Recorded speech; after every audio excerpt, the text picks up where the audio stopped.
Hello guys, and welcome back to the Vinny G channel, a channel about everything and a channel about nothing. So a little bit tired today, worse for wear. 3 days. So in the year 2000 I attained a diploma in network engineering. I could wipe my bum with it.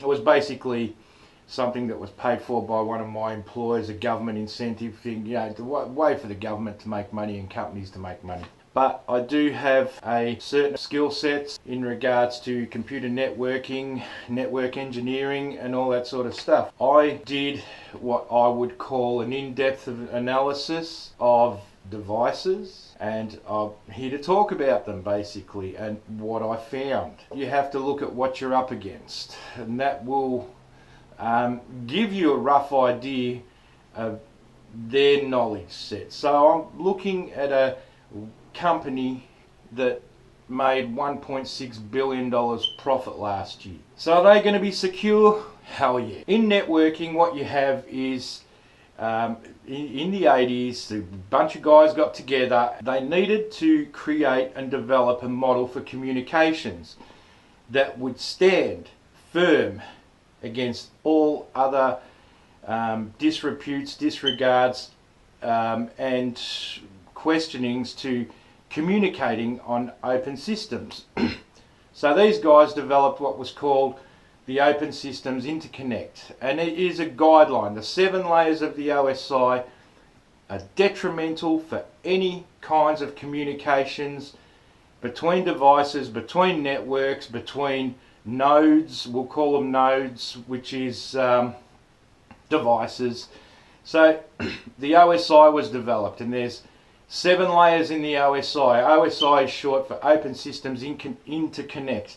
It completely disregards what the technology is being used on one side and what the technology is being used on the other side. It's basically a fundamental process of what needs to happen to communicate data packets, and I'll explain data packets in a minute, and it's necessary and detrimental to this conversation on how I did what I did. So basically you have a network. It could be a whole Apple network here, and it could be a whole Windows network over here. Now they're never going to communicate ever, so you have to have technologies at both ends to receive. It'll go down through the 7 layers and come back up through the 7 layers, and what happens is all data I don't know if people know this, but travels in packets. The packets are a certain size at maximum and can be short at minimum.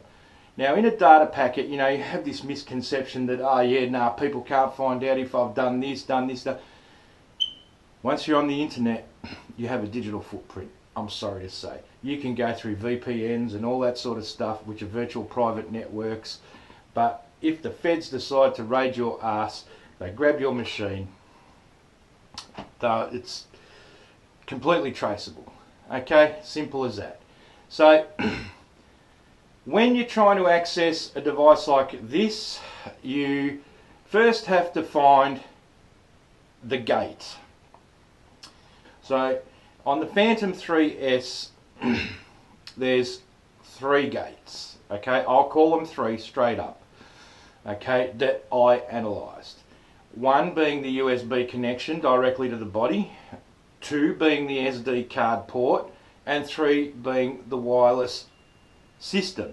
Realistically, the technology of the future is wireless, okay? To get into this, you have to examine how the system works. So your radio transmitter and your drone are going to be connected together. Now, the radio is sending a signal in data packets to the drone. And so those data packets are sent on a 5.7 plus gigahertz transmission band. Now the 2.4 gig band is basically what it does is the radio creates a hotspot. That hotspot is to pick up the 3rd device, because there's 3 devices in the ring, and that 3rd device being iPad, Android, whatever, tablet, mobile phone, whatever. Okay, so that's how the basics of that transmission works, but there is still a fundamental to the OSI for all the communications to take place from one end to the other, because the drone talks back. It literally talks back. That's how you're getting your flight logs, and all that data is all through data traveling back down on the 5.7 gig band into your device. It's converted to the 2.7 gig band, 2.4 gig band, then into the device and recorded forever.